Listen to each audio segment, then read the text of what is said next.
Okay, so boxes. Basically, I would get a hula hoop or draw a box so you could get used to staying in one spot so you're not traveling all over the place. Traveling is not very good for twirling unless you're doing a grand jeté or a leap or a sachet, chaîné, things like that. Okay, so a box. Basically, start with high toss. That's step one. Yay, you did step one. Good job. You did step one. It's a straight box. It's nice and just nice and high. But your second toss, basically you toss that. Boom. On your second toss, so you toss one, grab two, turn three, toss four. Those aren't the right counts, but for now, that's what we're going to work with. Really, it's not with any count at all. It's just like toss one, grab two, toss three, things like that. And butterfingers today. So basically, you toss your first baton, you grab your second, which is your inside most baton, closest to your heart, because it's right there, it's easy to grab, it's already in your hands pretty much. And you want to make sure you turn your body all the way to the other side. So, we're going to practice, and you can attempt to do this. It's okay. You can skip this part if you don't want to learn this right now. That's okay. But boxes. You're basically moving like this. If you go, a lot of y'all girls, I've seen y'all do boxes, and it's great that y'all are learning it. You should be learning it. It's something that you need to know. But your technique isn't quite so there because you're going front and then you're going corner. And that's a big no-no for twirling because one, if you're doing the front and you're doing corner, they're gonna hit like this. But if you do front and side, they're not gonna hit. That's the whole point of making a box. When you make a box, what is it, a hexagon? 1, 2, 3, 4, 5, 6, 7, 8. You don't want to make an octagon, which is side, corner, side, corner, side, corner. That's not good. You also don't make a box by making a side and then adding a bunch of corners. That's not how we make a box. It's 4 sides straight with points. Geometry. There's a lot of physics and math in twirling, and a lot of y'all probably knew that, but weren't 100% aware of it all the time. But there's a lot of math and physics in twirling, which is important. So, like I said, you want to turn all the way to the side. So I'm tossing. Start with 2 batons, 1 baton on the ground, front, and then turn. And with that,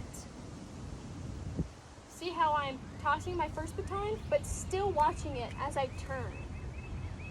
And every single toss you need to start in your belly button, because that's going to show you what the center is. So toss front, and then side. Remember, every single toss should be belly button nose. That's how we know we have a straight toss. Some of y'all, I do it too. I'm one of the culprits. I release over here, especially when you're doing a fast toss and you need a lot of stamina and you can't wait or hesitate. That's okay. But remember, belly button nose for a nice, good, high toss. And the same thing when you turn. Even though you can't see your second baton, you're not watching it go up as you're tossing it, you still know where it is because you're drawing that line from where you want it to be. Like that being said, that you're not going to be watching your second baton, with all juggles and all 3 baton, you need to watch your first toss from the second you release it to the second it's back in your hand, because if you don't and you take your eye off it, you're going to drop it. And here's a little secret. That's why most of y'all drop during routines, is because, you know, you get it during practice and you can do it. And yeah, you can totally do it. But when we get nervous and you're a little bit more timid, it's easy to go like, oh, I know how to do this, but drop it anyway. So remember, watch your baton. I stress this a lot. And it's something it's really important for twirling, because if you don't watch your baton, you're gonna drop it, then you're gonna be like, oh, come on.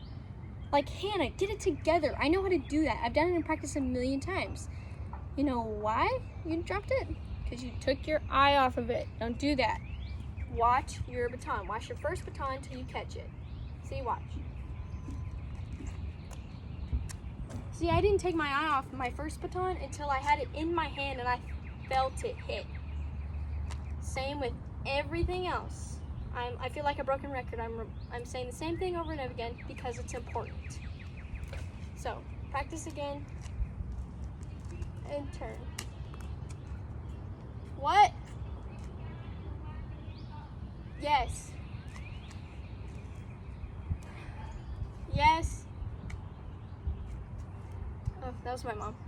Okay, now practice holding your third baton. Don't toss it yet, but hold it.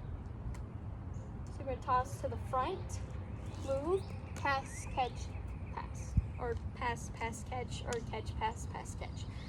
Again.